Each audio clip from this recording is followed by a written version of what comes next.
All right, Trails Collective World. Ian here. This is the Trails Collective live episode for July 14th, 2022. For any who may be taking it in live this evening, thanks for tuning in live. For those who may be catching it after the fact, thanks for catching it after the fact. If anybody is up for tuning in terms of the dialogue, feel free to drop a question or a comment into the group chat thread there. And this is streaming live to my own personal Facebook page, as well as the Trails Collective's Facebook and YouTube channels. If you have a comment or a question for me or any of the guests or any of the topics, or you want to bring something up, feel free to drop it into the Trails Collective's channels, whether it be Facebook or YouTube, and they should patch it through. So always a crapshoot. So hopefully that people will tune in here live tonight in terms of guests. Often coming in fairly late, just trying to catch results after the weekend and planning and such. So I appreciate all those that tune in live. It was a pretty busy week, already scheduling some for next week. The one article that just popped on my radar was there's one on Liz Durstein on BeastCoasting FKTs. That's at the fastest known time website. Liz is a wonderful individual. I've shared some miles with her at both Promised Land and Hellgate. She's, I believe, still in Portland, but often will come back east to run some of Horton's races, some of the classics in the Virginia area, but also have at some of the Beast Coast trails. And a wonderful individual. Check out that article or episode, rather. Also, what happened, let's see, this past week, Alyssa Godesky went after another Burley effort up in the Whites, taking the supported FKT for New Hampshire's 48 peaks above 4,000. We will have her on next week's Trails Collective live, and hopefully Andrew Drummond on there as well to just really dig into the New Hampshire 48. Really amazing effort. She's an amazing athlete. So looking forward to connecting with her again. Devin Yanko this past weekend took the overall win at Umstead, another one of the classic regional races. Really phenomenal effort. And we'll have her also on hopefully next week as well to chat a bit on that. Badwater 135 just finished up in record heat. I think it was record heat.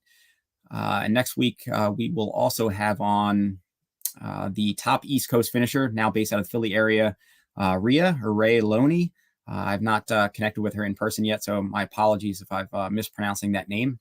I'll check in with her more to get it straight before the episode. Also, Chris Rice coming out of New York, and maybe I'll even reach out to Badwater vet Brad Lombardi, because I know that was a big part of his history in terms of running, and so we'll chat a little bit Badwater next week as well. Zero SPF went down in Rochester, classic race with some nice trails.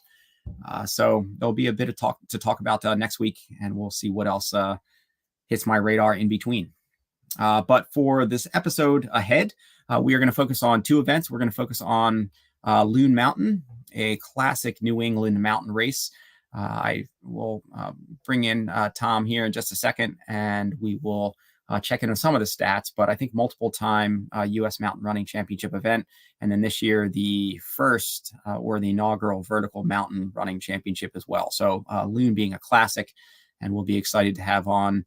We'll start with some pretty amazing athletes in Rachel Tomaczyk, Amber Cullen Ferreira, and Alexander Lawson. I think you guys in the back end. So thanks for being on there, and we will patch them through in just a minute with some pretty amazing performances.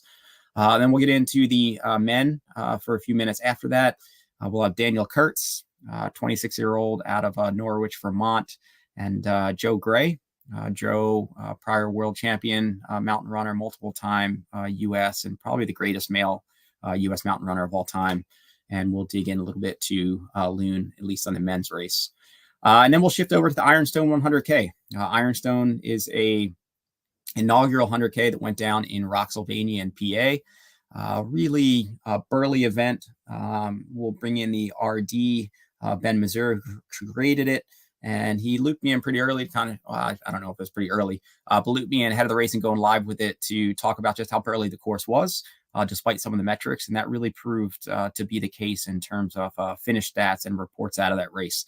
And we'll have several individuals on who ran Some finished and some did not finish from Ironstone. And we'll dig into just how that went and what made it so burly. All right, so that's what we got on deck. So I am going to patch in here some of the Loon crew.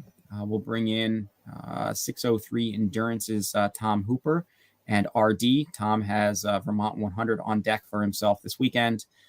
We will patch through Amber.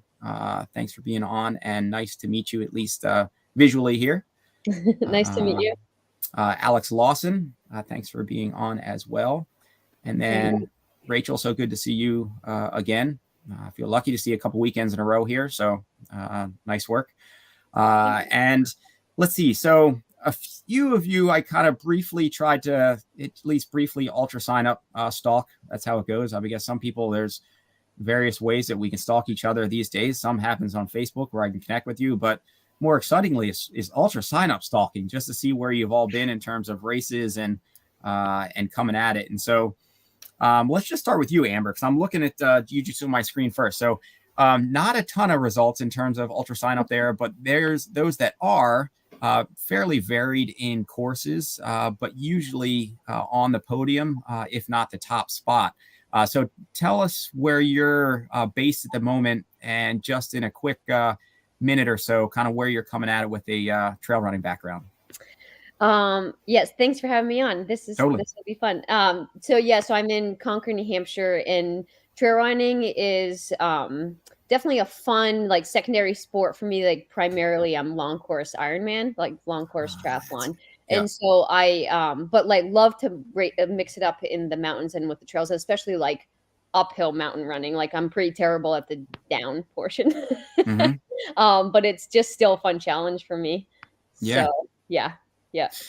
So coming at it from long course Ironman, that's, well, I don't know. I mean, I guess it gets ugly and burly, and I focused on Ironman for a couple years ago, and tough to make it all work. And I do know just how burly those final miles in each of them can get, so to speak. So I guess there's some crossover there, but unless you're doing like Norseman or something like that, like, I don't know, man, that's kind of like a different realm to a certain extent. Well, and you know what's interesting? Like, some of the uphills in mountain running, especially like a race like Washington. I know that's not a trail race, but it's like the uphill portions remind me a lot, and there's a lot of crossover with biking. You use sort of like that same muscle group, and I feel like when we, especially walking boss, like I could get kind of in a grind, and I feel like I'm like biking uphill. So I think that's where like the triathlon background helps me a bit. But yeah, I mean, like the technical down running, I get like smoked on. Yeah. Yeah. But it's okay. It's still fun for me. We'll come back to some of those concepts. All right. And then Alex, another Nordic crossover stud, right? I mean, that's kind of, is Nordic's been your focus, and you're coming out of New England as well?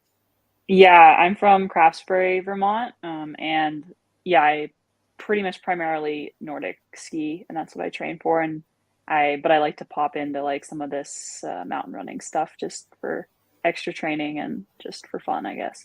Yeah. And just to make the dedicated runners feel pretty bad about themselves, that you're just kind of casually popping in and just crushing it.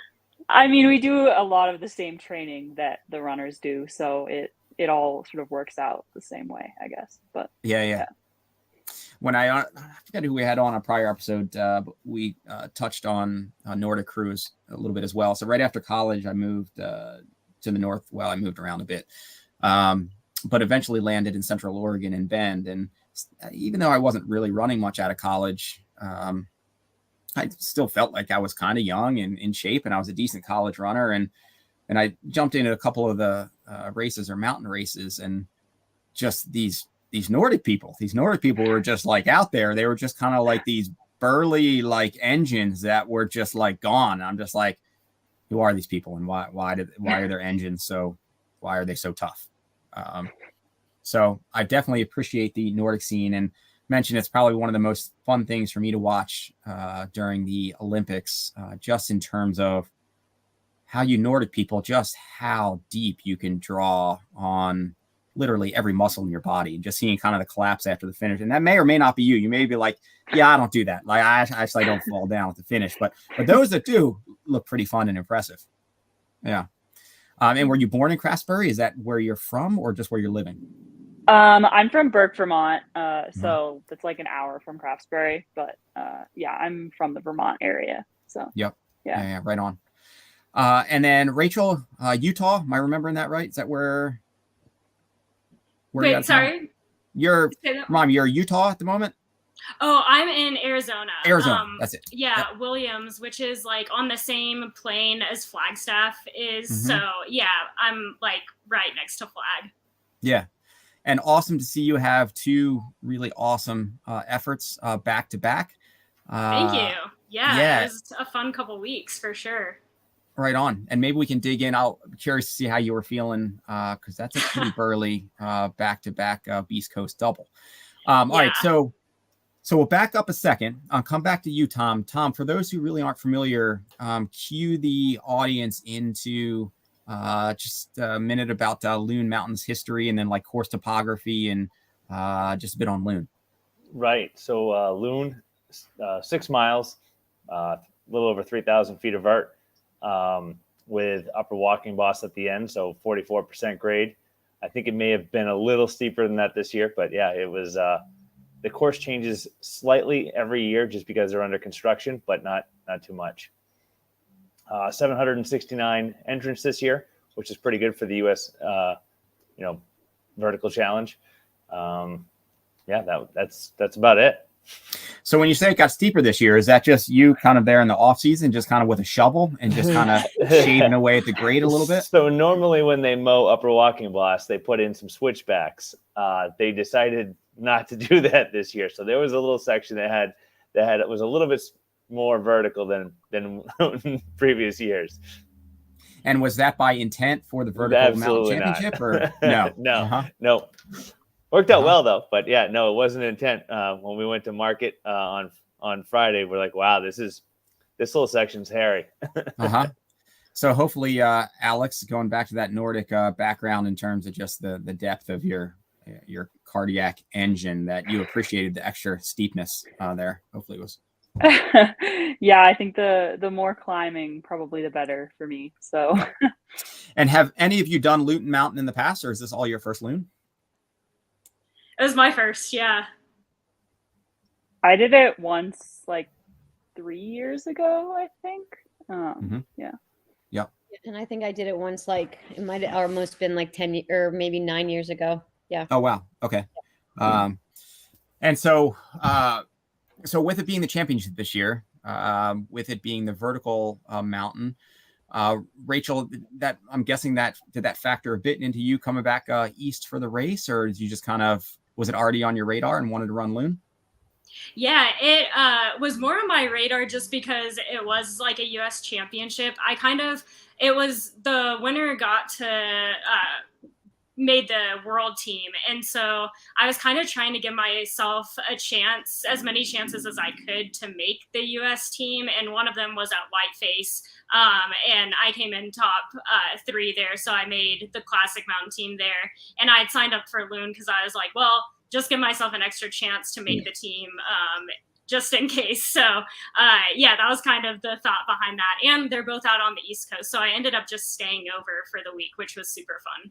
Oh, so you did stay through. Oh, sweet. Yeah, I did. Cool. Yeah.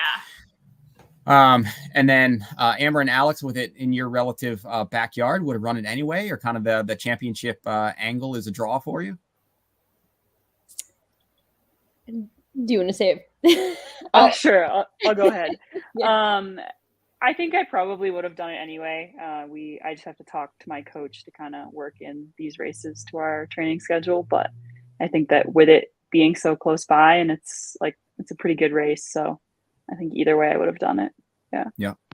Yeah, same with me too. I just had a baby 11 months ago, so I'm congrats. like just getting like pretty much any time, like any chance I get now to like race, I'm going for it, because between COVID and being pregnant, I just haven't had a ton of racing the last couple of years. So yeah. Well, the with it being the championship field, Loon always seems like it always has a pretty competitive front end. But Tom, it was a bit even deeper this year going in for both the women's and the men's fields. Yeah, I mean, I think that's the most competitive that I've seen on the East Coast. I mean, that field was really deep. The guys that that are local studs were quite a bit further down the list at the end of the day, which was surprising. Mm-hmm. And did you have any predictions there? I mean, how did it shake out? No, I mean, well, I guess it went fairly. Come on, what say I it now. was good. Out with it. There were some people. I mean, all right. How's this? Amber crushed it at Mount Washington. I'll brag for you. So I knew that Amber was ready to go. So I thought she was going to be up there. Tom. Thanks, Tom. Even with the downhill stuff. I saw Rachel at Whiteface, so I knew she would be. I mean, right you saw up her there. from like a distance, in because I mean, she was probably on loop 2 when you were coming into the finish. She was on her cool down lap by the time I got down the mountain. Mm-hmm. So yeah, I mean, yeah, I think it went fairly. I mean, in the top 10, it spins a little bit, but yeah. Yeah, and then how about young Ms. Lawson there? Was she? I mean, what were the odds? What'd you give her? I'll go back to Ragged. Once I had been, I had all the Nordic guys at Ragged. I knew like Simi and Sinclair and all those guys. I mean, the Nordic crew, you can never count them out of anything. They are absolutely just studs. Mm-hmm. You didn't tell me what your odds were for Lawson there, though. You kind of skipped right over it. I didn't put her in my top 5, and I'm sorry. Nice, there it is. That's okay. Uh-huh. He will not make that mistake. I will never doubt you again. I'm sorry. That's good. All right, so now dig it in. So Rachel, you were second, right? Alex, you were third. Amber, you were fourth. Yep. Yeah. So that sucks for you, Amber. Yeah.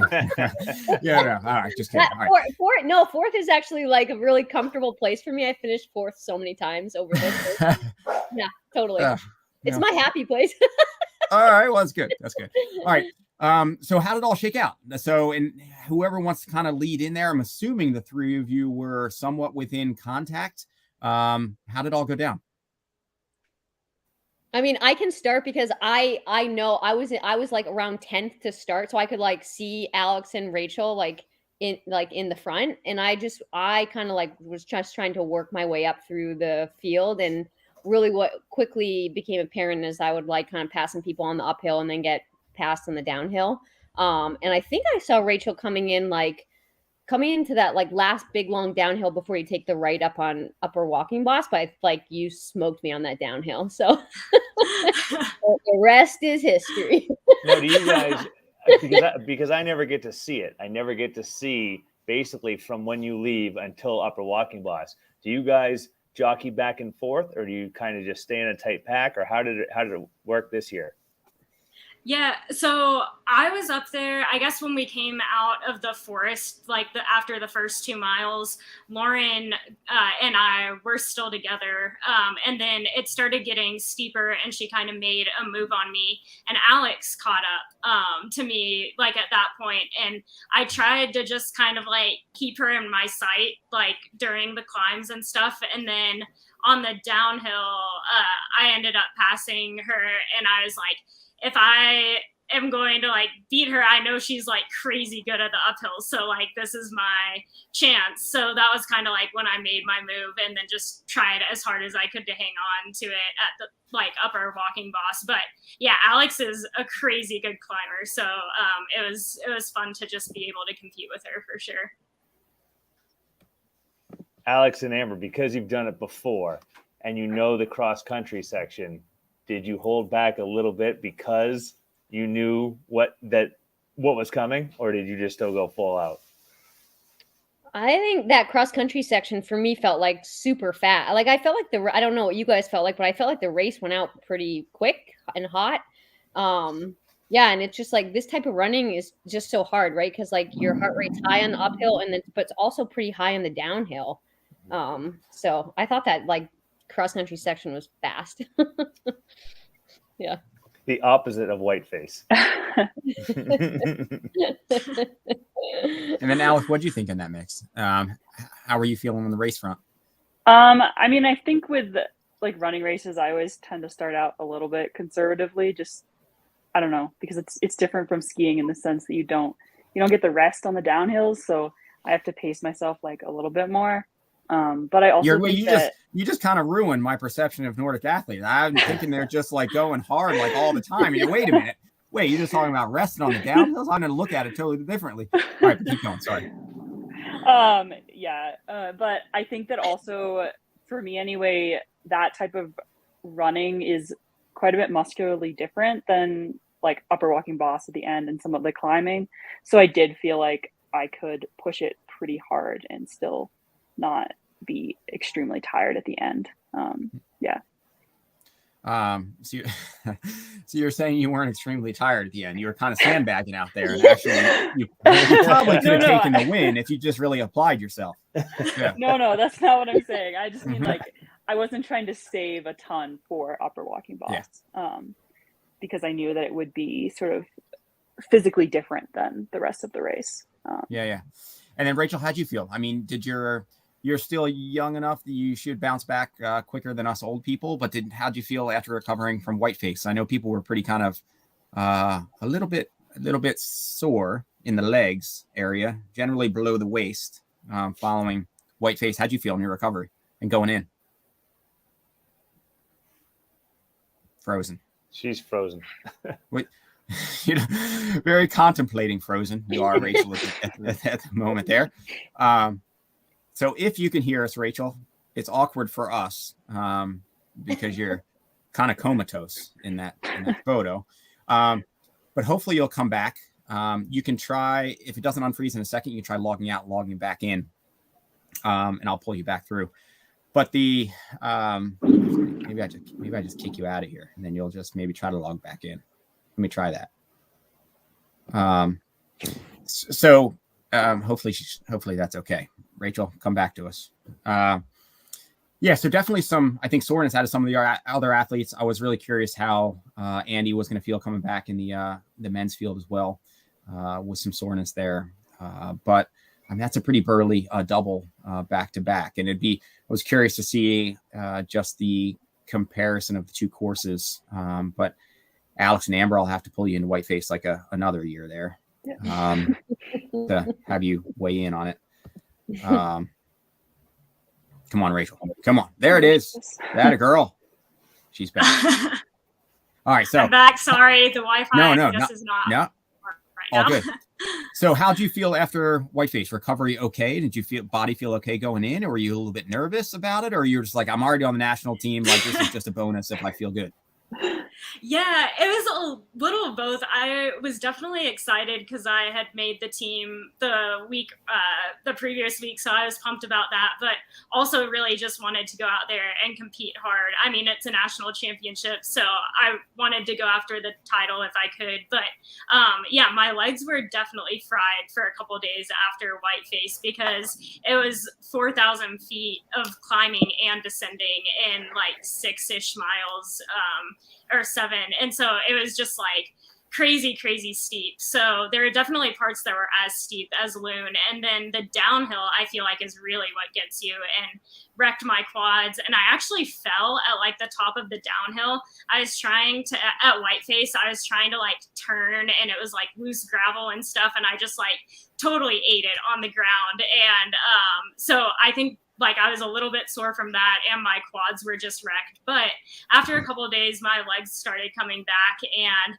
I started feeling good going into Loon. So I was like, might as well just send it. And it's nice because it is just an uphill race, so you don't get the like quad pounding as much on the downhills.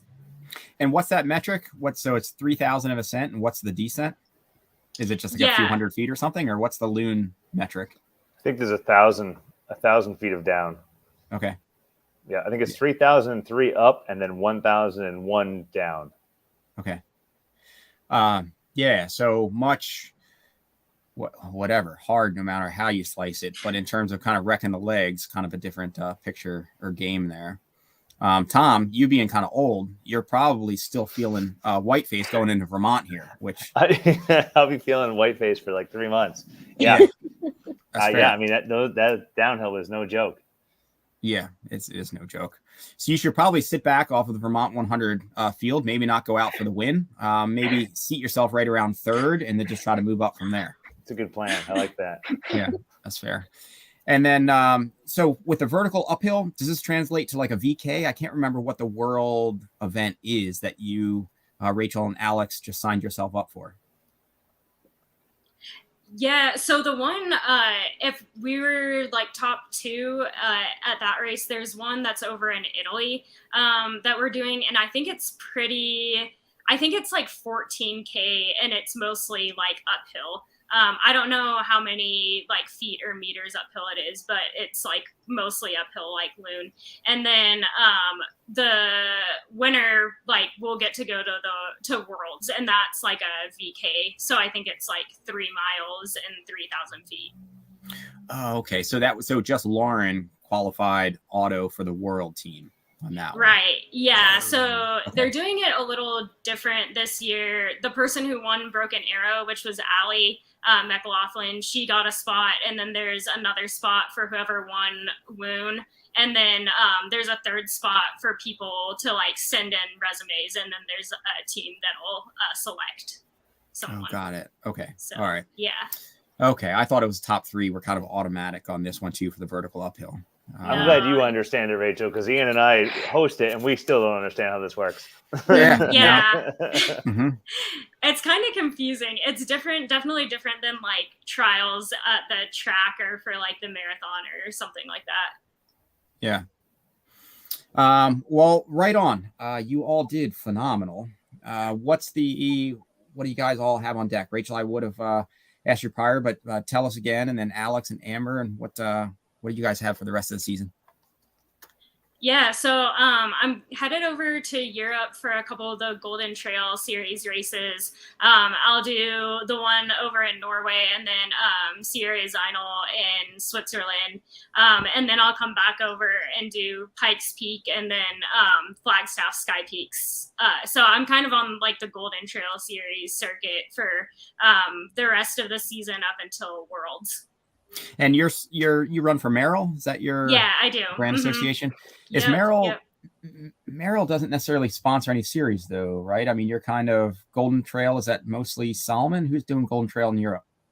Yeah, I think it's Solomon mostly for Golden Trail Series. Merrill is pretty new, like into the trail running scene, I feel like, and it's cool because they're really trying to like now. And yeah, it's just fun to be a part of a company that's like building that. But they've definitely been like in trails as far as like they've made really great hiking shoes and stuff. So now they're just kind of translating that over and making some good trail running shoes and stuff too. So yeah, it'd be sweet if they got involved with some races for sure. There is a nice little gem here with the Dogfish Ale shoe here.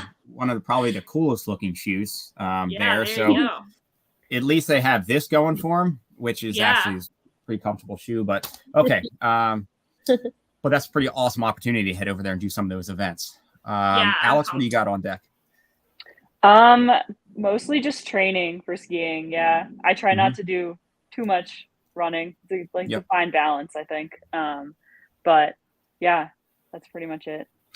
Just in terms of risk, or could it just set you back for Nordic training, or just because coaches don't like it, or what's the why? I mean, I think injury risk is definitely one thing. And also, yeah, it's just doing too much does definitely set you back for Nordic training as well. You have to use, I don't know, it's just a little different. You do a lot of the same things, but you also have to specialize a little bit. So okay. And what you solo? Are you for a team once you get in Nordic season? Yeah, I ski for the Green Racing Project, which is in Craftsbury, Vermont. It's like a professional team. Yeah. Cool. That's awesome. All right. And then Amber, what you got? Aside from 11-month-old. I'm going to race Ironman Wisconsin and then the World Championships, like half Ironman World Championships. I qualified for that like a couple weeks before Loon. And then Paul's trying to get me to do Waterville, which is like a couple weeks after Ironman Wisconsin. So I was like, I'm maybe on that. So Wisconsin, is Wisconsin August? When's the Wisconsin's middle of September? So I think like September. Waterville isn't that I think it's the 24th or 25th. Yeah, and I might do like try to hop into the race to the top of Vermont. I think end of August. So yeah, cool. And that's pretty much just a straight up, right, on the race to the top of Vermont. Yeah.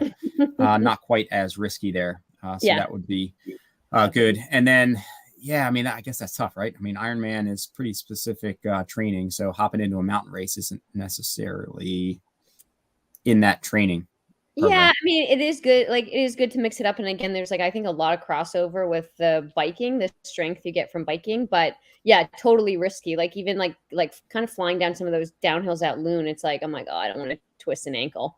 So yeah. Yeah. Well, right on. We'll be excited to see how you all do. You had really phenomenal races. It was cool to see it shake out. Tom, good job on putting on another successful race there. And I look forward to seeing you probably finish third at Vermont 100. Is kind of, I don't know if that was on the free trail gambling thing. I think I just missed the top. You may have just missed the top. I think you were like one vote short of the top three, I think. Yeah. Or something like that. Something like that. All right. Well, you did awesome. And thank you so much for taking a bit of your time. Actually, Tom, I'll keep you on. Amber, Alex, and Rachel, thanks for taking a few minutes here tonight. It was really fun to meet a couple of you. Rachel, to see you again. And hopefully we can be in touch another time. Thanks, Ian. Yeah, thanks so much for having us. Thank you. Totally. All right. See you. Bye. Bye, Tom. Bye. All right. So into the couple on the men's side, we've got Dan. Thanks for joining us here. And Joe there by voice and what up? That a boy. All right. So mentioned it at the beginning of the episode. So with a quick Facebook stalk, Dan, I came up a little bit short on successfully coming up with much of a ultra sign up history for you. Yeah. Joe, more of a known entity, and I will introduce him more here in a second. Dan, where are you coming in from? And give me just a minute or so about your background with Trail Mountain so far. Background in Trail Mountain so far is should be easy. There's Loon. DNF'd at Whiteface actually, and then I ran Sleepy Hollow Mountain Race. Yeah. That's it. Yep. How'd Sleepy Hollow go for? I know that was kind of build up into both of these, right? I mean, that was pretty ideal sequence. Yeah, I mean, I knew I wanted to do these towards the end of the season. I mean, just pointing towards these, and then we were like, do Sleepy Hollow instead of a workout. It was close by. Yeah, I won by, I don't know. I won the race. It was did well. Cross country. Yep. Yeah. And then coming out of a collegiate runner, or like what's your background outside of the trail space? Yeah, ran in college at Iowa State. It was like mile to 5K, race to, would race 10K at championship stuff if the team needed points. Ran 3:59, 13:38. And then was kind of just realizing my heart wasn't super with it on the track. And had always been looking this direction. I mean, the day after I ran under 4 minutes for the first time, I was supposed to take an off weekend, but then I ran 4 hours in the snow in the mountains the next day. I was like, oh, yes. You were pumped. Yeah. Well, that's what I wanted to go do, and I was free to go do that. Oh, yeah. Nice. So, yeah, now late this spring, kind of decided this is what I wanted to do this season and started switching it up. Yeah. And then, Joe, good to see you again, and thank you for taking some of your time tonight. I know you probably got a lot on your plate, and a lot of people always vying for your time, so I appreciate you joining the mix. And Joe Gray, for those who don't know, 2016 was world champion year on the mountain stage. Yeah, 16 and 19. 16 and 19. And then scores of what's the count on US champion there on the scene? Quite a few. 21 now, so 21. Not an insignificant amount. So I think pretty fair claim that the greatest U.S. Male mountain runner of all time. Put that out there. I know others have, and so just phenomenal. Trying to make me blush, Ian. I'm trying, but you're gonna make me blush just announcing you because, like, hey, there's Joe Gray. Yeah, but it's good to see you again. And so, your year, you just had you sent, I know, another Mount Washington. It was pretty crazy conditions this year, but I think you got through to the finish, right? Or did everybody get cut off? Yeah, they ended up changing it to the halfway route that they've done only one other time in all the years that they've had the race. Okay. Yeah. Yeah. So it looked pretty nuts in terms of conditions. Yeah, I mean, there were some people who were upset about it, but and even I was obviously a little bit disappointed because I really wanted to run a good time on the full course, but I quickly swallowed that, and when I ran about 800 meters past where they stopped us, and I was like, yeah, they made the right choice. Maybe a good call there. Yeah. Yeah, good call. And someone died, at the summit Mhm. like that weekend, I think. So they made the right call. Yep. And how many Mount Washingtons have you done? I mean, quite a number, right? Yeah, I've done a lot of them. Probably about 9 or 10 of them, I would imagine, somewhere around there. Yeah, so I was going to say too. I feel like you've done like 10 of them, and so you must have, even at the halfway point, you must have any number of then years of metrics. I mean, were you on do you feel pretty good about the effort? Or were you kind of on par with prior fit years? Yeah, I mean, I felt pretty good, and I felt like even finishing that race, I felt like I could have continued on and ran a really good time that day.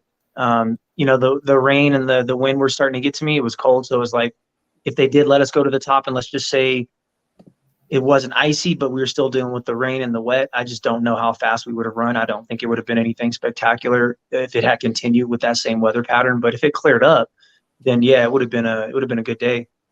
Yep. And you're already traditional mountain running U.S. team for Worlds, right? Based on last year's. This adds you to the vertical mountain team. That's the two that you're on at the moment, right? Are you on any other U.S. teams at the moment for this Worlds? No, not yet. Yeah. And so the yet part, you usually what else? You got something else on deck with another opportunity for one of the other distances? No, you were saying that, like, if this was the only two teams I was on, and I was like, yeah, not yet. But if you said mountain running, it's like, well, I think I've already run out of time to get on those other teams. But have you done like a long distance running one of the years? I've done the marathon one year. Mhm. And then I mean, that's the only other, just the marathon classic. Okay. Yeah, so I couldn't remember on the details or stats there, but in addition to just making the claim of the greatest U.S. mountain runner of all time, at least on the men's side, I've said for years also probably one of the most versatile distance runners of all time as well. So I know that you've got a wheelhouse to stay short, but also go long. But I just couldn't remember if you've officially gone long very much, even though I know it's there. No, I would like to. I mean, the ultra team, maybe in time, that would be a team that I'd like to try to make. Mm-hmm. So, all right, maybe I'll come back to that concept. So I was about to have a question there, but so coming into this year, Dan, tell me what happened at Whiteface. I mean, at Whiteface, I just wasn't ready. Yeah. Nobody ever is. So, I mean, I found that I just hadn't practiced hiking at all. Found it was really different than just running up. So even when I'd gone and done I was actually going through it. I think I did more time on a steep hill like that in Whiteface than I'd done ever. Going in, that race was a huge disappointment, honestly. Going in, I thought that my best chance to do really well was on the classic team, because I knew descending on something sketchy, I think I felt that was my strong suit. So going in, I had pretty high hopes, but ended up not totally being ready, and I didn't know what to expect. Really, it was my first kind of time at that thing. So went in, was a little frustrated in the race, and saw the gondola when I was up top, and I was like, you know what, I've got another one next weekend. And my quads are just gone. So I learned, I think a lot of the Nordic skiers have the right idea. I think biking, is probably a great idea. And I think just practicing hiking is probably a good idea, because I just wasn't ready. Then I wasn't sure if I was going to race Loon. Like I said, I felt my best chance to do well was descending, so I could use, leg speed, but also I think anything sketchy downhill, I think that's kind of a good thing for me. So yeah, and then basically Eric Lapuma told me I had to go do it. So I was like, all right. So then I registered, I don't know, in the last 20 hours that registration was open, and went over and figured if I was going to race it, I would just run with whoever was leading and see what happened. And then Joe, I mean, you're typically doing your thing. Do you really dig into fields and who you're racing, or you just kind of show up and you just race whoever's there, but you don't really kind of geek out on who you're going to be racing? Yeah, I mean, that's the scary thing when you do these shorter distance mountain races, is that there are a lot of talent, and especially when there's prize money, you're not going to know everybody. There's going to be people that pop up. You're not protected by a lottery or anything like that. Anyone can pop up. So, I've learned over the years that it's almost pointless to focus too much on who's going to be there, because it's a championship. There are national teams on the line. It's going to be hard. There's going to be good runners. There's no way to escape that. And so you just you go into the race knowing it's going to be a tough race. And you've done enough on the world stage. You've also done Loon at least a few times, right? Because it's been the national championship. Yeah, it's been the nationals maybe 4 times, and I've done it 4 times. Yeah, so you really know what you're getting into, even if the course tweaks or changes a little bit. I mean, still more the same than it is not, and so it's a pretty known quantity for you. Yeah. I mean, it looks like some of that extension section was a lot cleaner. Looks like they maybe did some trail work there, so the course was definitely faster in that area than I was used to seeing in the past.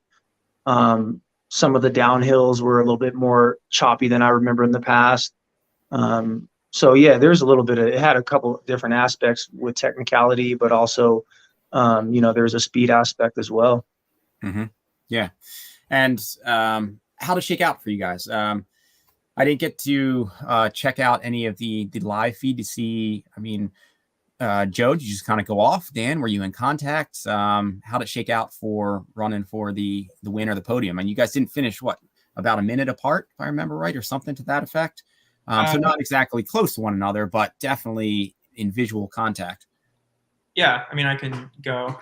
Basically, it seemed like Andy Wacker wanted to just kind of run hard early. So I don't know. The first mile, there was a bit of climbing, I guess. But then after that, things really kind of leveled out and you were on like Nordic cross country course kind of thing.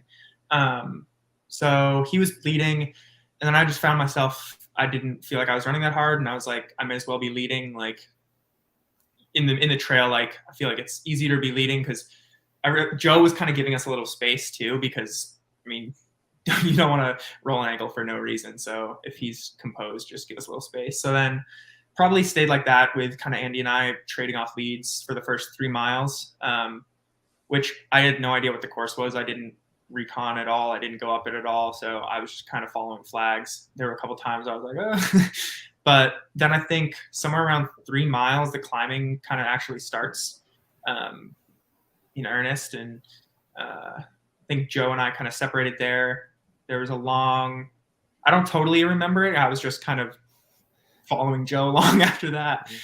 There was a good climb and Joe probably put 4 or 5 seconds on me there. We take a hard left, go down a steep grassy slope, and the grass was pretty long. And I think Tom was supposed to mow that section, but he was just like, I don't feel like doing it. So that's on him, but keep going. I got lazy. Yes. And then Joe and I were running together through there, and then you hit another steep ski slope. And that's the stuff I really need to work on, is the really steep stuff. And Joe probably put 25 seconds on me into upper walking boss. And I think, he was probably it was probably 25 or so, and then another 30 or so on upper walking boss. Yeah. So if you were to change anything, if you were to attack it differently a second time, where would you go faster? Where would you try to go faster? Oh, I think I would run the first 3 miles quite a bit quicker, and then I would I wouldn't change much after that probably. Joe had the win. I didn't feel like I was catching him on upper walking boss. And then I actually just timed the split back to Andy when I hit the mat at the bottom. I wanted to see how much room I had. And then figured as long as I just got up, I would be fine. So just made sure I didn't blow up, just didn't want to red line too hard and just get up the thing and get to the finish.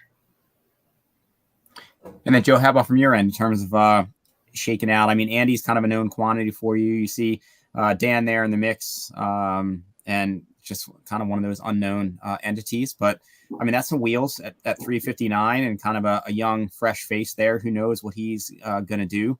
I would imagine pretty solid confidence going up there. I mean, I've seen you also ascend, and it's pretty awesome. But how is it feeling from your vantage point in terms of just the racer strategy?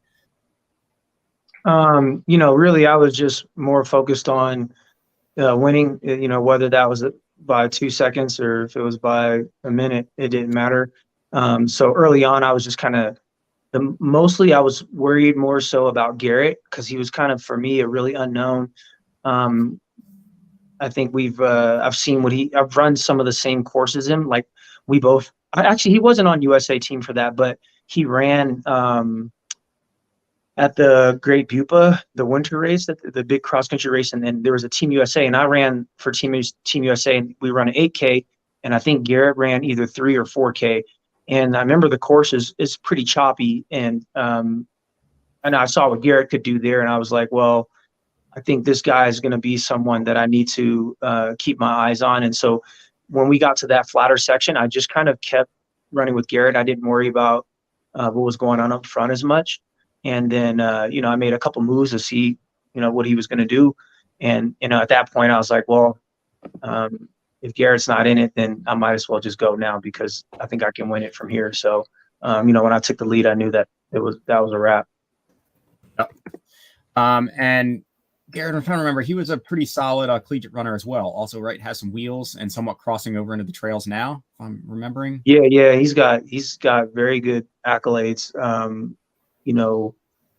Especially on the track too. I mean, he's got some really good 5Ks that he's run, some good miles. I mean, he's pretty versatile dude.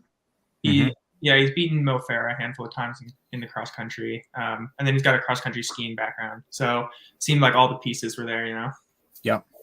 And was this his first US mountain stab at it? He hasn't been in that mix, right? This is new for him?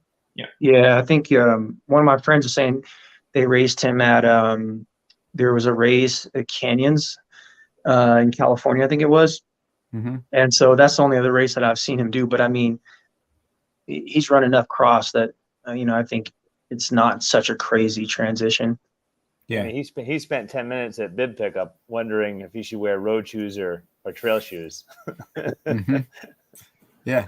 And what do you guys think? I haven't seen the surface at Loon. I mean, Joe, what'd you wear out there? I was kind of looking. Were you in some sort of it's beta out there, or were you in? What are you wearing? No, I was given. I like to give my shoes a farewell, and they were on their last leg, and so I was wearing the Jaws, and yeah. But I think you can get by on both types of shoe for that course. It just depends on the weather.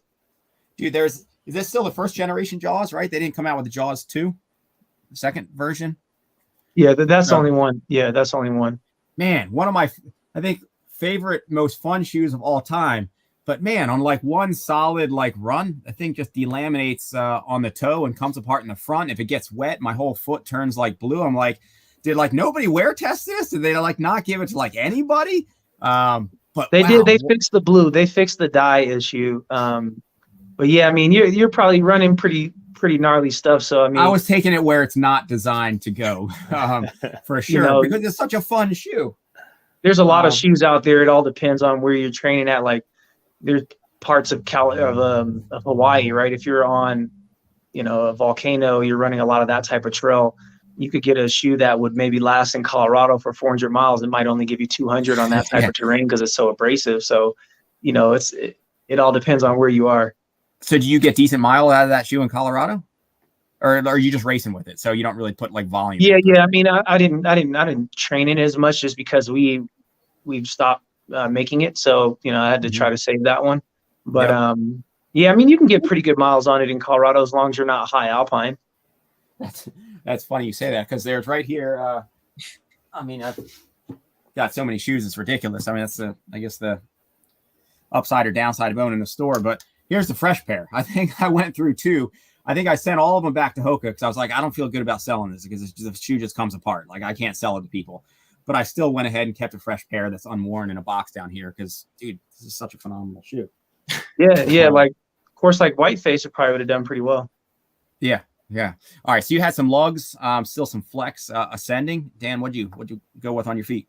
I mean, honestly, I think you could have worn whatever with the conditions like that. I mean, you could have run in track spikes, which I considered. I mean, it wouldn't have mattered. I think in my head, I think the most thing that you want, as long as there's not some really rocky technical stuff, I think for the most part, you just want ground feel. I had a pair of the S-Lab Pulsar soft grounds. Yep. But for the most part, you could have run. I just want light. And that's it. So had Dan showed up on the starting line there, Joe, just wearing a pair of track spikes, and you look down like, like, come on, like, what? I mean, I could be like, well, that's not somebody I need to worry about. Yeah, I saw somebody with a pair of Vaporflies, and I was like, man, it's gonna be a rough day for you, brother. Just going after the 4%. They were no doubt 4% faster at Loon though, from wearing those there. Yeah, I don't know if you saw this on the replay, instant replay on the live, kind of the spring going upper walking boss on the platform. It was actually the elevation profile of his Strava log came out with 200 less vertical gain because it didn't even read it in the shoes, which was yeah. All right. So you guys both had pretty phenomenal races. Where does it go from here? What do you guys have on deck? Yeah, for me right now, I wasn't sure what to plan. So I had a track race I was considering in like, a couple road races, a track. Yeah, probably just gonna end up racing in Italy. Maybe think about staying in Europe for another week after that or so, and see if I can do another race over there. Road tracking in Europe or no, both trail. Trail. Uh-huh. Yeah. I mean, really, I feel like I'm full trails at this point. If there's a fun road race or something, I would like to be fit enough to go still do that stuff. But for the most part, the full focus is this kind of stuff. I wanted to do Sierras and all, but I just don't think I'm going to be ready for a race that long at this point. So next year, but really excited to go try to get some international experience with Joe over in Italy. And is that what you have on deck too, Joe, or what are you doing? Yeah, I'll be in Europe for about a month, and I'll be racing over there, and then also be in Italy with Dan, and hopefully we can bring home some hardware for the U.S. Yeah, that's awesome. I think we will. Cool. Well, that's really exciting. I mean, that's, man, for those of us who don't have those opportunities or whatever, that sounds pretty phenomenal. So it's great that you guys are both earning it and living it over there. So that's pretty outstanding. Yeah, I'm very excited. I've never traveled, so I'm pumped to just go travel. Yeah, right on. Well, you've got Joe to bounce things off of in terms of his experience and kind of been everywhere and done that and things that, man, I'm sure you've got your favorites over there too, Joe, to relay in terms of experience. So. Yeah, no, he's in for a good one. I mean, it's a good trip. It's a nice part of Italy. You're going to see a lot of nice stuff en route, and of course, it's pretty cool. The food is really good out there. So it's just a really one nice race, or is it multiple races, multiple distances? Just one. Just one. Mm-hmm. It's a lot of history. There was a war that was fought in the region, and the Italians were using this area during that battle, and so they made a route on that's kind of famous for being part of this war, and so you'll see a lot of history. You'll get a lot of history while he's there, and it's a really cool race. You learn a lot. I mean, with us being in America, there's maybe some things we miss historically from other countries, and so it's kind of unique to be over there and get that knowledge and education, even though I don't remember it completely. So maybe not the best person to speak on it. Well, that's awesome. And that you get to appreciate what comes with the opportunity to go over there and race. So, represent well, fellas. And great job last weekend. Tom, anything else you want to dig into before we close out Loon? No, I'm good, but just want to say thank you very much for coming to Loon Mountain Race. It was a great weekend. Thank you very much. Yeah, thank you, Tom. If we don't have the opportunity to display our talents, or have a venue to represent our country, to qualify to represent our country, then it really means nothing. So people like you and Ian, we really appreciate you guys, and you guys are the ones that are helping us dream, and giving us a venue to dream, and you're keeping us afloat as well, because it's an opportunity financially for a lot of us athletes, and a lot of us can get our start, get sponsors and things like that from a lot of these races. So we truly appreciate that. Well, right back at you. And Dan, you just coming in, hopefully it's an amazing experience ahead. And then Joe, just hearing every time I talk to you in terms of the wisdom that you bring, the personality that you are, the ultimate ambassador of the sport that you are, just outstanding in all ways. So thank you so much for taking time for all of you guys to be on with us tonight. And I look forward to seeing how Italy goes. Thank you. Thank you, Ian.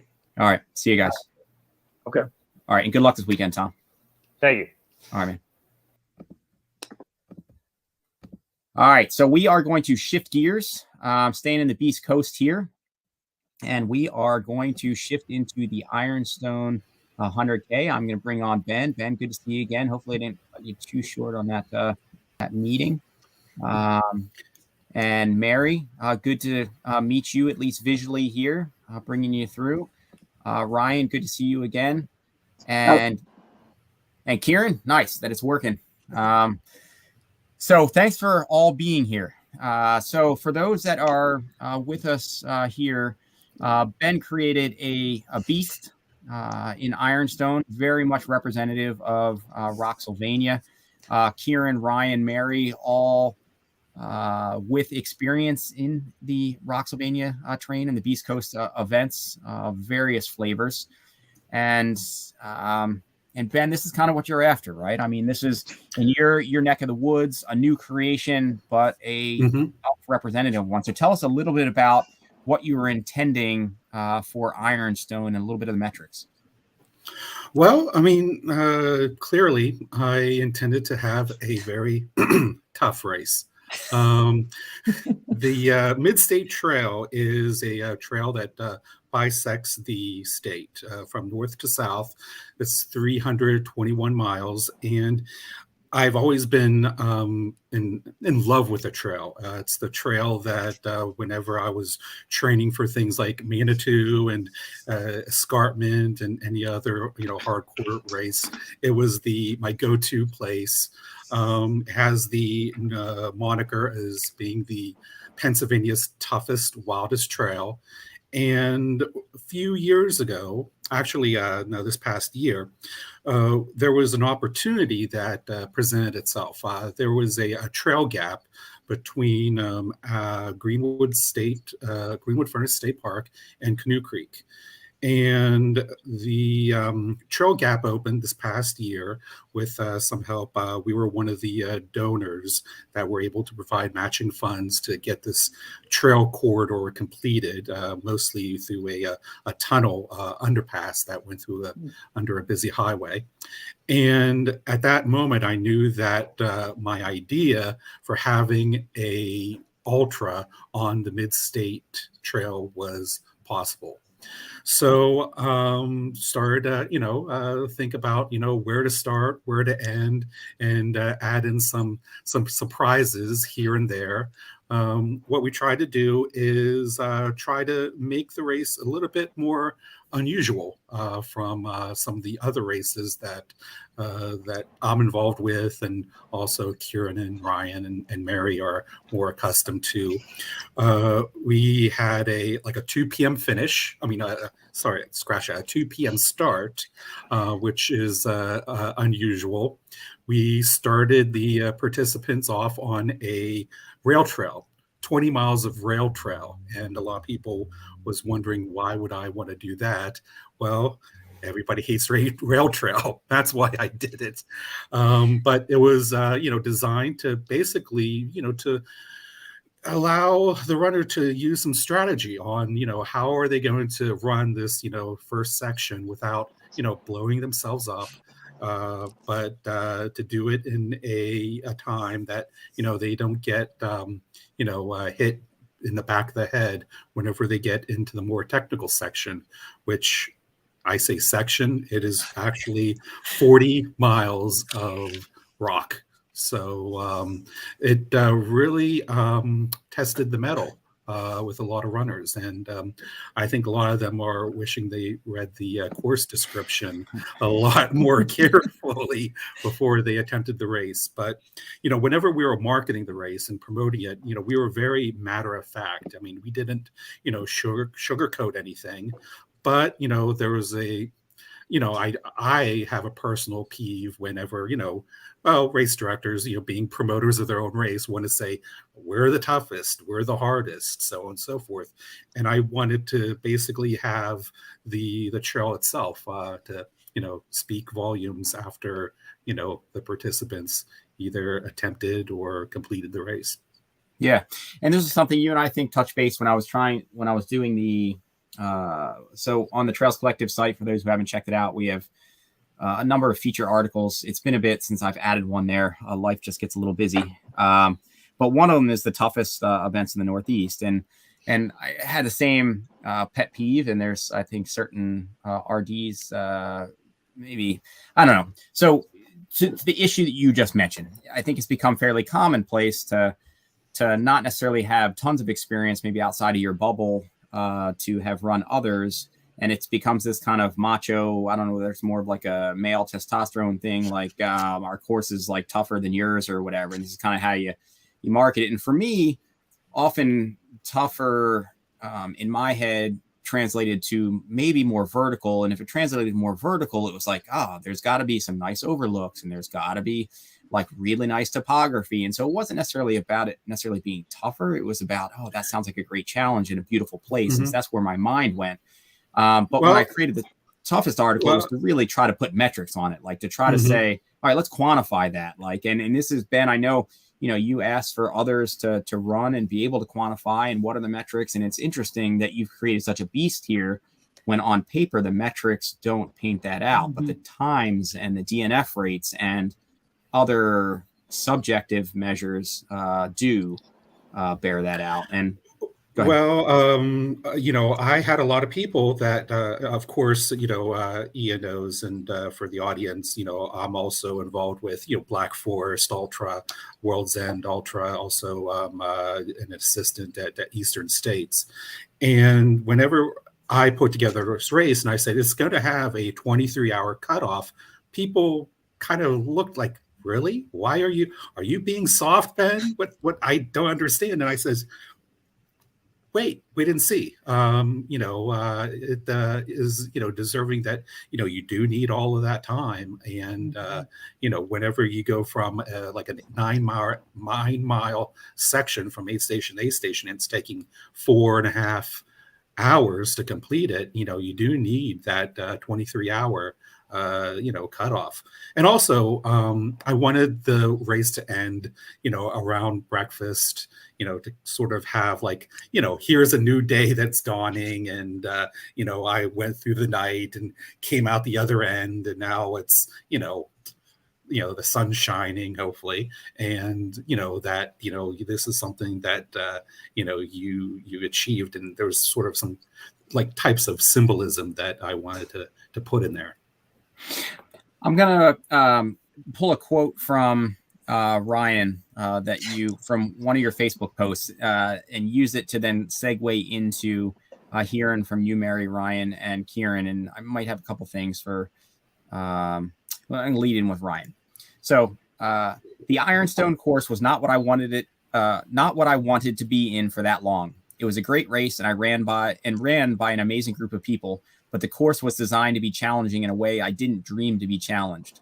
Mildly put, it was a clusterfuck of rude rocks and stupid boulders, so unrelenting that I didn't think such a stretch of trail for miles could ever exist. And I say this considering that I have been several times on the courses of Manitou's Revenge, Eastern States, Black Forest, World's End, Tammany 10, and the Appalachian rocks of Pennsylvania. So knowing, Ryan, how much experience you do have on Beast Coast races, and I think you were also in phrasing the context of you making the conscious decision to pull out. You're like, I'm just not having fun out here. This isn't worth it. I'm okay with that, having the confidence to make that decision. But that still says a lot about the course. So what did you think about it going in? And I mean, I guess you summed it up there in those words, but just comment on that. Well, I definitely trained. Well, I should have really read what Ben wrote on the descriptions of each segment. I really did. Well, you know what? I stopped at the very top where he mentioned the ascent and descent. As a runner, we pretty much that's really what you just want to know, like how much climbing am I getting in this section and all that. Because I've been on a lot of technical trails also. This was not it. I trained wrong. Okay. Even training for I did Devil's Path 3 weeks before this, the whole Devil's Path. And then following day, I did like a 15-mile section in the Catskills. That did not train me enough for the rocks here. This is not a different kind. This is a different kind of rocks. It really is.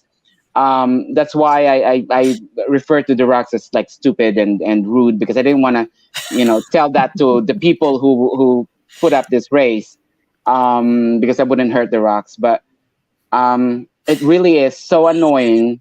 You could really just not get a good rhythm. I could move faster on Devil's Path than this on a flat section. That's how bad it is. Maybe I'm just exaggerating, but I've been to similar trails actually. Nothing on this trail was new to me. The only difference is that I've never seen it unrelenting. I've seen sections of this like in a mile, and then you get a better running section. This one just like 9 miles nonstop. When I thought, like, I'm sure this will end. I'm sure we'll get something runnable. It just never came. And that's what kind of broke me, because I did not expect coming into this race to be like that. Like, I know it's going to be, mid-state trail. I've been on mid-state trail too, but not in this section, up higher. And I've been on the rockier sections also, but I've never been on it for like 9 miles straight. Never. So, yeah. And it does make you question not only individuals that, put that thing together, but also, the RD that would, I think that would be a good idea.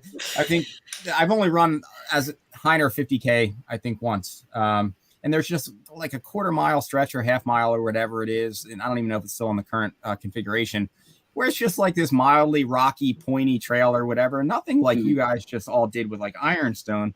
But I remember running through that stretch, and I was trying to run the whole thing,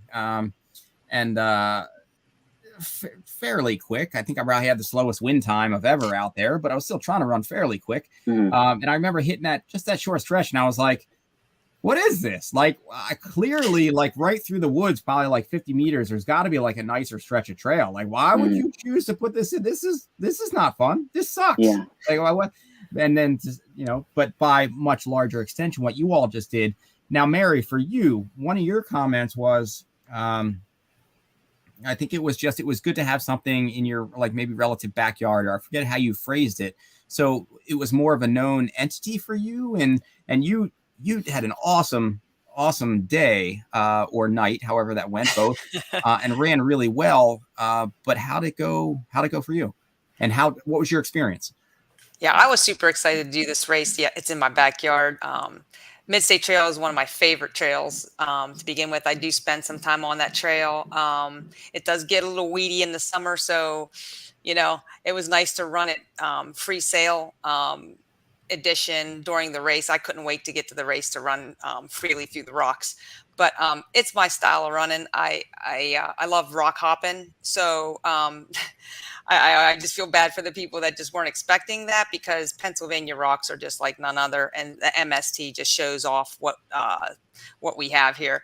And I enjoyed the day. I had a couple issues more with my shoes than I did anything else. Eating was fine. Everything was great. I was just loving the trail. It was the first time I ever ran through the night and emerged, like Ben said. That was, I think I told Jeff Calvert at the 1 aid station that was probably the highlight of my day, is running into the morning. I've only done one other ultra that I ran at night, and it was only for about 2 hours, if that. So I was enjoying the whole day. I hate to admit it to the people that struggled a little bit, but it was something I was looking forward to ever since Ben mentioned it, or this idea about the Ironstone. I said, I like the fact that it was a strategy race. Not too many trail runners love the rail trail. It's flat. It's flat insanity is what I call it. And I just ran. I think the most I ever run on that is 5 miles. And I thought from the get-go, I'm like, this is a strategy race. I didn't train much on the rail trail, but I was able to get through that. And was happy to be off the trail. So based on just your, so I grew up just east of Lancaster County. I don't think I have much of an accent left anymore in terms of Pennsylvania Dutch influence. But for you, Mary, though, your accent, though, if I were to, I suppose, of anybody out there, place bids on who's going to get through this race and who's just going to say, basically, I hated the rail trail section. I'm just glad I got off of it. And then the rest was just awesome. I guess my money would have gone to you. Most like, yes. Yeah. And then Kiran, you come with quite a bit of experience as well. Some pretty, of courses of all flavors, but including some pretty tough ones. And I think you were kind of in the middle. Like, it also was like, yeah, like this was hard. Like some sections kind of sucked. Like it needed to be done, but whatever, I'm getting this thing done and kind of move through. So how was what were you expecting going in, and then how did you fare? How'd it go? Yeah, so for me, as far as expectations is concerned, honestly, I didn't put too much thought into it. I knew that my strategy, if there was any, was really, let's just embrace it all. I knew that there's going to be like 20 flat miles. I mean, I haven't run 20 flat miles, I think, since I did a marathon like in 2013. So I was like, okay, well, that's in itself is going to be a tough thing to tackle.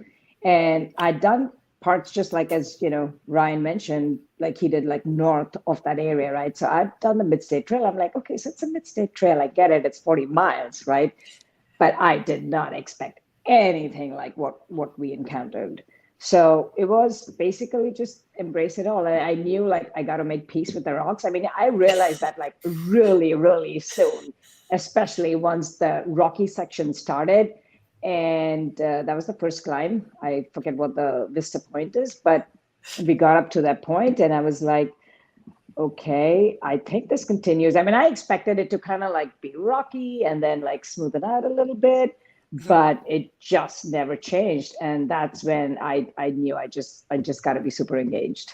And so then I started thinking, okay, well, there was so much Ben talked about on Facebook about the course and read the description. I was thinking to myself, man, I really should have done that. But who does that though? Yeah, Come on. right. Yeah, right. But then I realized like there were so many posts, man, it's got to just keep. I mean, it's just going to be rocky. And then like I said, I made peace with rocks, and I was like, let's just keep trucking, and that's really what I did. So it was frustrating because like it was really slow. But I thought I got better at rock hopping towards the end. So getting toward the end, I did pull one of your quotes from also, I think, your post, and it was your kind of stream of consciousness rundown, or how the event went. And it was in quotes, mile 50 to 58, semicolon, loves this section, finally not on fucked up crazy terrain. So there again, like, yeah, you made pizza with it, but it, like, that was, I mean, in your takeaway, it was just like, yeah, like that was crazy. That was nuts. That was insane. Yeah. I mean, I've never really encountered like such a long section of craziness. I mean, like I said, you at least get a little bit of break. I mean, actually, Ben, thank you. Yeah. You added that little half a mile, maybe a quarter mile of road section to the aid station. Is that good or is that just like crap? But Yeah. now I know the difference. I don't want to do that again. Right. Yeah. No, it was like, okay, I can stretch my legs now. No, but before he made you do that, he made you go down Rainbow Trail, which is all he the small did. boulders.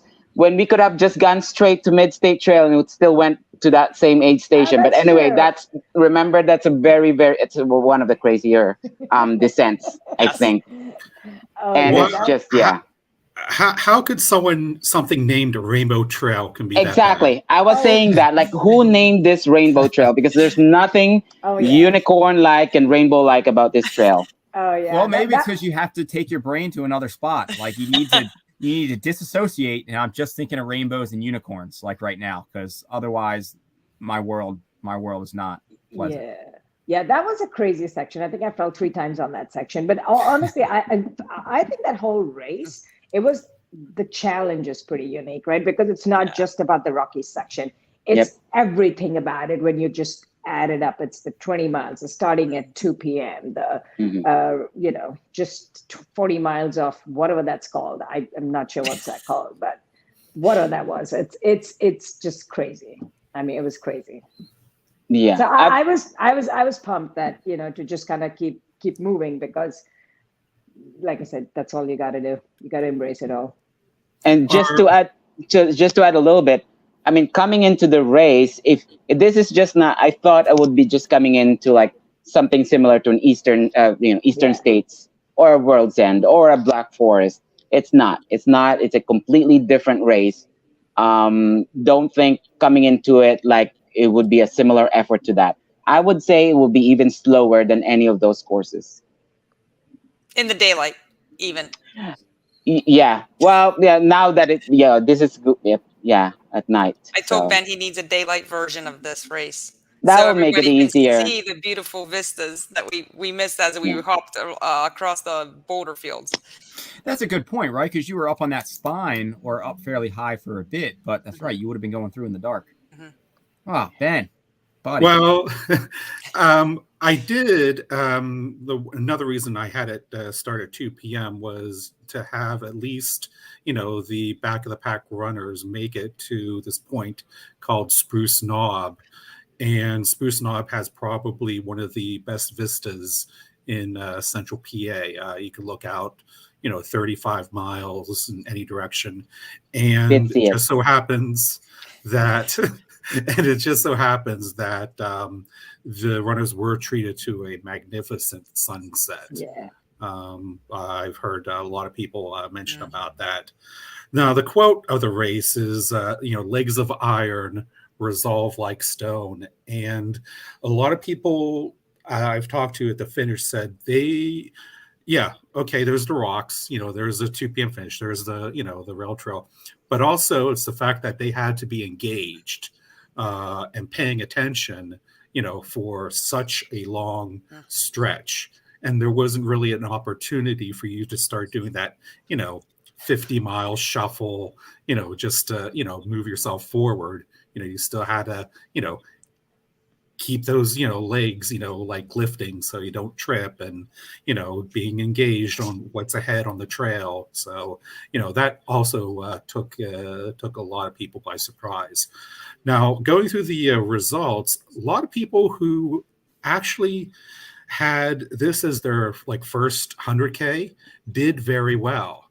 And I think the reason why is they didn't have any expectations. We had a lot of people that kind of went into this a little bit, cocky, thinking, well, I've done, XX and Y and Z.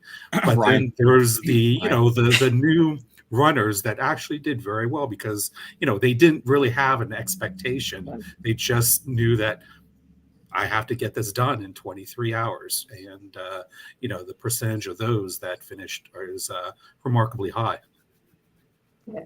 I thought the other thing that was kind of cool about this one was especially on the ridge top at night. I mean, you had to do that route finding yourself because there were no ribbons hanging and stuff like that. So I'd go like, I'd pick a line and say, okay, I see the blaze there. So at least for the next few minutes, I'm okay. I can look down on the trail and not trip and fall. And then I'd like put my headlamp up again and okay, like try to figure out where the orange blaze is. So you had to do a lot of that as well, which added to the entire like craziness of the race. So what made my experience during that a little bit better was because I was running with another person. So actually the person in front of me was sort of navigating. So I didn't have to look up. I was just more like checking her out, like checking her like, okay, are we still on the right trail? So she was sort of navigating. I was just like looking down all the entire time. But I imagine if I was by myself, I would have gone crazier earlier. Yeah.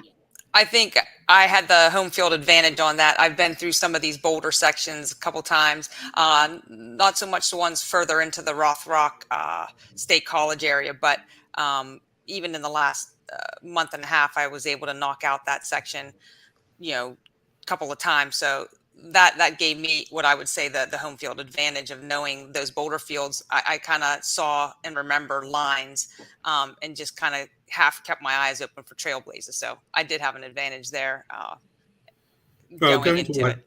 Ryan said, there were the majority of people ended up running with a partner. They ended up, somebody tagging along with somebody, and they would, like pair off, and one would navigate, for an hour, and the other one would, the switch back and forth. And in fact, the two finishers came in literally hand in hand, and they've decided that they are going to, split the trophy in two by putting a jigsaw down the middle and sharing it. One thing that I was very, very pleased is the fact that all the people that ran the race said that, the camaraderie of this event was something that, they haven't experienced in a long time. I mean, people were saying that, this reminds me of the first trail race that I've been on, and, just to be involved in the community and all of these people kind of facing the same challenge and trying to persevere through this. And also a lot of people who are not familiar with Pennsylvania running were so amazed and just totally floored about the volunteers that we have. I always say Pennsylvania Central PA volunteers are the best in trail running, and our like Facebook posts, our Facebook feed, and comments that I received from people saying, I never, experienced such a great group of volunteers that were so interested in helping them, finish this race. So I find a lot of satisfaction in knowing that. They were high energy, and they just kind of like just gave us energy as well. So they were just fun, smiling. What can I do for you? And it was great. Yeah, I second that. I mean, it was amazing. And especially even just all the 8 stations, I mean, they were like really stocked with things that, you needed. I mean, I've run races across the country, and, I've been to a lot of different 8 stations, and it was incredible. I mean, it was more than what I would have expected, especially, for a 100K distance. Yeah. It was incredible. Right on. Well, it was cool to see it all shake out. Ben, you take it from vision to actuality, that you created the beast that was, and that Mary, Ryan, Kiran, will you go back? I mean, I know it's still pretty early. I should probably ask you again in another 2 weeks. I can't wait. As soon as I crossed the finish line, I was like, I'm ready. Well, maybe the next day when I was trying to pour oatmeal on my coffee maker because I was still in a fog. But I can't wait for next year. I might even train a little bit more for it. Kiran, don't lie. No, I was thinking I'm going to trade places, and I think I'm going to go volunteer next year. I would do the same. You know what? We were already talking about it while running the race. I was running with 3 or 4 people. We were saying, I wonder how many of the runners or finishers would go back to this race. It's hard. Personally, I probably would not. I would go back to volunteer and help out. And I would encourage all of my friends to do it and try it, that challenge. It's just something probably I would not, I don't enjoy as much. That the course, not the race. You're so honest. Yeah, and I'm. Yeah. I would volunteer, Ben. I would go out my way to encourage all of my friends to sign up and do it. But it's something, I personally just the trails just is not something I would enjoy. I like the rail trail. I like the. Well, this race is definitely not for everyone, and one of the things looking forward is how many people, how do we want to grow this race? What do we want? And I want to have like a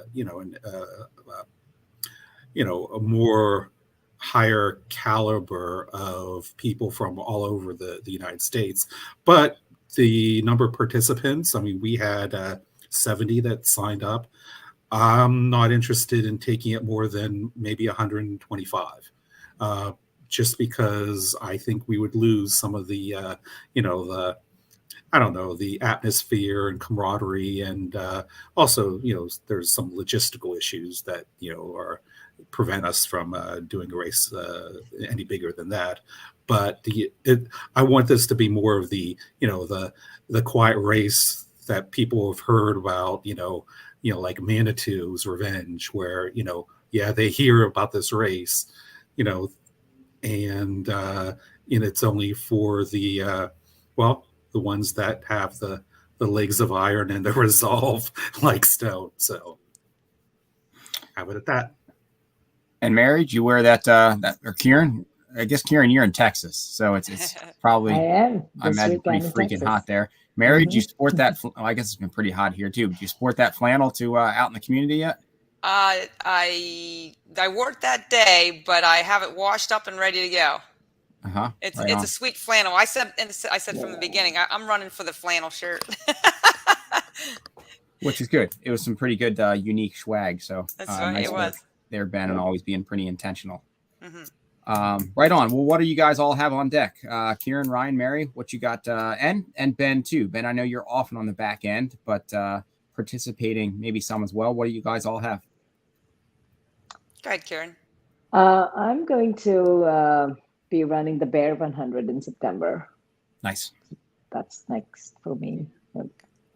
I have escarpment in 3 weeks or something. I'm sure that's not as rocky as this race. Yeah, have you not run escarpment before? I have not. Well, I've run Manitous. You run Manitous, but not escarpment. Twice, not escarpment. But isn't that part of the? Yeah. You get on partway through the escarpment. Partway, yep. You see the more technical piece of escarpment in Manitous. Yep. Mm-hmm. And then Mary, you have run escarpment before. I have, right? yes. That's It's a fun race. I like climbing those rocks. But as for me, this was a little bit of a break for me. I've been on the bike a lot, the gravel bike and the mountain bike, and I thought, I cannot pass up this trail race in my backyard, and with Ben putting it on and everything. So I really don't have a trail race in mind. I may stick to getting on the MST, knocking off some miles. In the back of my mind, I'd like to do that from point to point. Got to figure out the scheduling on that. That's a little difficult to do sometimes with jobs and all. But in the weeds at certain times of the year, it's not accommodating. But anyway, next up for me, regardless, is I'm in a 4-race series. It's all biking. There's 2 gravel races already down. Now we have 2 mountain bike races here in September and December. So that's my next 2, I guess, A races that I already had in the loop here and scheduled. So maybe I'll just find a trail race. Maybe not. Maybe I'll just spend my time on the MST, the Mid-State Trail. And is it Rhoda that has the women's FKT there? Is that? I don't know if any. Ben, you would know. Oh, no. More No than women. Oh, no no women women. have no women have the. What was the one that what was Pennsylvania Trail that Rhoda just got the FKT? Oh no, it was yeah. All right, but not Grace got it for Pat has the Rachel. FKT. Yeah, Pat. Pat Yeah. Hine. Mm-hmm. Yeah. Yeah, Pat Hine has the FKT currently on the MST. 6 days, I think. Wow. I have to look. Yeah, I know he took Eric's record, but I thought Rhoda did it for the women, but I don't remember which trail she did then. That I was swapping in my head. All right. And then Ben, what you got on deck? Well, in a few weeks, in mid-August, I'm an assistant for Eastern States, and I'm doing all the volunteer coordinating and some logistics in the background. In September, Rockin' the Knob, which is a 10K, half marathon, and a marathon here in Central Pennsylvania. And I am also co-RD for the Black Forest Ultra, another bonkers sort of race up in the northern part of Pennsylvania. And I think after that, I can finally take a break. Relax a bit. Yeah, dude, Yes. you're out there a lot. So Yes. kudos to you for the amount of energy that you throw down, not just for your own events, which is one thing, but even more to be doing it for other people's events at the level that you do. So nice work to you. That's pretty impressive. Yeah. Well, great job to all of you, all four of you, on the efforts this past weekend. And I'm glad that it panned out to be what you had envisioned. And even in the feedback from all three and how their days went, I imagine at some level what you envisioned as well. So great work. And thank you to Mary, Ryan, Kiran for taking a bit out of your times this evening. Really appreciate it. You sharing your experiences, and hopefully we can catch up after one of the next rounds. Yeah, thanks, Ian. Cool. Thank you. Thanks, Ian. Totally. Thanks, guys. Yep. All right. Bye. See ya. Thank you. See ya. All right. So let's see. We've got, as I mentioned in the beginning, a pretty fun episode lining up for next week. We will have Devin Yanko on, talk about the overall Umstead win. We'll have Alyssa Godeski on to talk about the New Hampshire 48 FKT, an amazing effort. And we'll have a couple of voices on from Badwater, and that's not even really checking out the races that I haven't checked out yet. I think Eric Kozak through Idiot Runners, putting on an event in his literal backyard, I think this week as well. And then I'll just look at what else is shaking. One event that's about to open is the, oh gosh, I'm spacing on at the moment. The Bold Coast Bash up in Maine. It's one that I did last year in November. It has a really small field. I think they only open it to like 10 or 15 people, like in each of the three distances. So you got to get on it fairly quick. But it takes a lot of effort to get up there, but it is an absolutely beautiful course. I can't recommend it enough. So that's the Bold Coast Bash, about to open a registration, I think, on Ultra Sign Up. And then one that is hitting the hot list. So another of my bucket list races got canceled when I signed up for it, but we went up and just ran the course anyway, is the Mozo Double Up in Stowe, Vermont. Just a really cool course. Also a lot of great climbing, a lot of exposed high alpine running here in the Northeast. And so that is, I think, about 90 or 91% full at the moment. So if you're interested in a cool race that's not already in your radar, check out Mozo Double Up and get on it in terms of registrations. And again, that's running August 14th. All right. So thank you so much for tuning in here live or after the fact. Thank you so much for supporting the Trails Collective, sharing posts, weighing in, giving me the heads up on events. And for all of those of you who take that extra step and just kick in a few bucks as a Patreon supporter, thank you so much. Aaron, chiming in here from Bronco Billy after Hard Rock would be good for sure. I had a teammate, Greg Loomis, who we've had on before a couple times. He was supposed to run Hard Rock yet again. He was one of the early runners out there, but he just tested positive for COVID, and he's already out there. So he's going to check it out, I think, from his hotel room or Airbnb, unfortunately. So I'm pretty bummed, but it would have been good to have him on. I can definitely shoot a text over to Jeff. We'll see how his day or days shake out. Hopefully he'll have an amazing day on the mountains. And also be looking for other Beast Coasters who might be in that hard rock mix. And it's always good to get some East Coast voices here in the mix. So Aaron, thanks for reminding me there. Hard rock going down. And so, yeah, that's what we got for tonight. Thank you so much again to everybody out there. And until next week, have great weekends and see ya.